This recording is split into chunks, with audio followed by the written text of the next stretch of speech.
വിശുദ്ധ പൗലോസ് റോമാക്കാർക്ക് എഴുതിയ ലേഖനം അധ്യായം 4. അബ്രാഹത്തിൻ്റെ മാതൃക.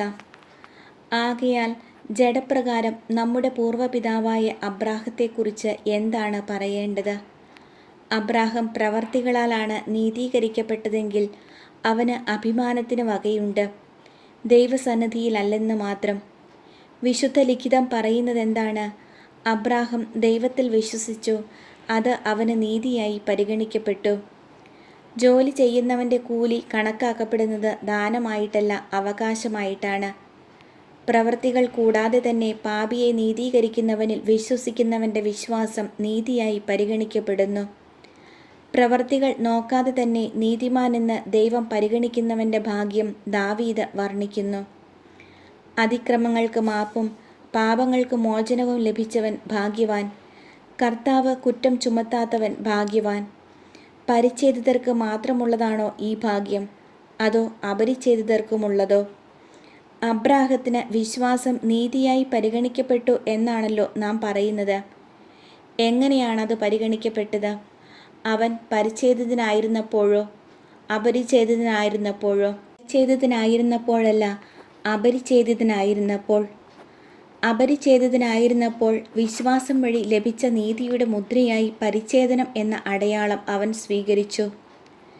ഇത് പരിച്ഛേദനം കൂടാതെ വിശ്വാസികളായി തീർന്ന എല്ലാവർക്കും അവൻ പിതാവാകേണ്ടതിനും അങ്ങനെ അത് അവർക്ക് നീതിയായി പരിഗണിക്കപ്പെടേണ്ടതിനും ആയിരുന്നു.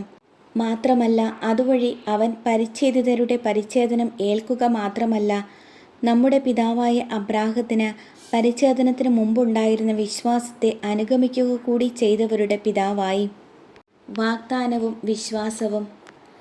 ലോകത്തിൻ്റെ അവകാശിയാകും എന്ന വാഗ്ദാനം അബ്രാഹത്തിനോ അവൻ്റെ സന്തതിക്കോ ലഭിച്ചത് നിയമത്തിലൂടെയല്ല, വിശ്വാസത്തിൻ്റെ നീതിയിലൂടെയാണ്. നിയമത്തെ ആശ്രയിക്കുന്നവർക്കാണ് അവകാശമെങ്കിൽ വിശ്വാസം നിരർത്ഥകവും വാഗ്ദാനം നിഷ്ഫലവുമായി തീരും. എന്തെന്നാൽ നിയമം ക്രോധത്തിന് ഹേതുവാണ്, നിയമമില്ലാത്തിടത്ത് ലംഘനമില്ല. അതിനാൽ വാഗ്ദാനം നൽകപ്പെട്ടത് വിശ്വാസത്തിൻ്റെ അടിസ്ഥാനത്തിലാണ്. അത് ഒരു ദാനമായിരിക്കുന്നതിനും അങ്ങനെ അബ്രാഹത്തിൻ്റെ എല്ലാ സന്തതിക്കും, നിയമം ലഭിച്ച സന്തതിക്ക് മാത്രമല്ല, അബ്രാഹത്തിൻ്റെ വിശ്വാസത്തിൽ പങ്കുചേരുന്ന സന്തതിക്കും ലഭിക്കുമെന്ന് ഉറപ്പുണ്ടായിരിക്കുന്നതിനും വേണ്ടിയാണ്. അവൻ നമ്മളെല്ലാവരുടെയും പിതാവാണ്. ഞാൻ നിന്നെ അനേകം ജനതകളുടെ പിതാവാക്കിയിരിക്കുന്നു എന്ന് എഴുതിയിരിക്കുന്നുവല്ലോ.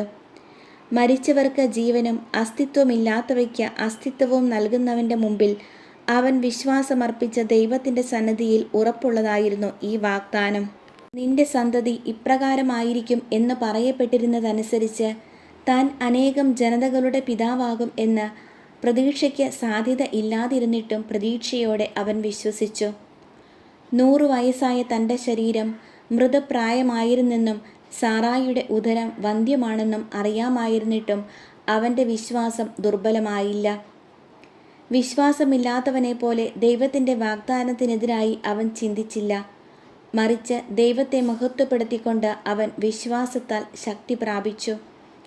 വാഗ്ദാനം നിറവേറ്റാൻ ദൈവത്തിന് കഴിയുമെന്ന് അവന് പൂർണ്ണ ബോധ്യമുണ്ടായിരുന്നു. അതുകൊണ്ടാണ് അവൻ്റെ വിശ്വാസം അവന് നീതിയായി പരിഗണിക്കപ്പെട്ടത്. അവന് അത് നീതിയായി പരിഗണിക്കപ്പെട്ടു എന്ന് എഴുതിയിരിക്കുന്നത് അവനെ സംബന്ധിച്ച് മാത്രമല്ല, നമ്മെ സംബന്ധിച്ചു കൂടിയാണ്. നമ്മുടെ പാപങ്ങളുടെ മോചനത്തിനായി മരണത്തിന് ഏൽപ്പിക്കപ്പെടുകയും നമ്മുടെ നീതീകരണത്തിനായി ഉയിർപ്പിക്കപ്പെടുകയും ചെയ്ത നമ്മുടെ കർത്താവായ യേശുവിനെ മരിച്ചവരിൽ നിന്ന് ഉയർപ്പിച്ചവനിൽ വിശ്വസിക്കുന്ന നമുക്കും അത് നീതിയായി പരിഗണിക്കപ്പെടും.